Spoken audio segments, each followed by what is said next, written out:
ஒரு நாள் வரும். அந்த நாள் எப்படி இருக்கும்னா, அந்த நாள் வரைக்கும் உன்னோட வாழ்க்கை எப்படி இருக்கணும்னு நீ ஆசைப்பட்டியோ அப்படி உன்னோட வாழ்க்கை மாறும். யாரெல்லாம் உன்னை பார்த்து சிரிச்சாங்களோ, உன்னை திட்டுனாங்களோ, அவங்க எல்லாம் உன்னை பாராட்டுவாங்க. ஆனால் அந்த நாள் உனக்கு சும்மா கிடச்சிடாது. அந்த நாளுக்காக நீ உன்னை தயார்படுத்தணும். அந்த நாள் தானாக உன்னை தேடி வராது. நீ தான் அந்த நாளை உருவாக்கணும்.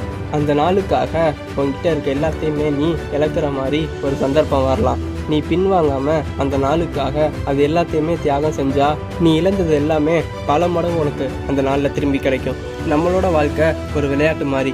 அந்த விளையாட்டை ஓரமாக நின்று வேடிக்கை பார்க்குறவங்கள யாரும் கண்டுக்க மாட்டாங்க. ஆனால் அந்த விளையாட்டை விளையாடுறவங்கள தான் எல்லாரும் பாராட்டுவாங்க. ஏன்னா அந்த விளையாட்டை விளையாடுறவன் புதுசாக ஏதாச்சும் ஒன்று பண்ணுவான். அதே மாதிரி தான் நம்ம வாழ்க்கையும். அந்த வாழ்க்கையில் நம்ம சும்மா இருக்க போகிறோமா, இல்லைன்னா அந்த வாழ்க்கையில் ஏதாச்சும் புதுசாக செய்ய போகிறோமா, நம்ம எல்லார் மாதிரியும் இருக்க போகிறோமா, இல்லை 1000ல் ஒருத்தராக இருக்க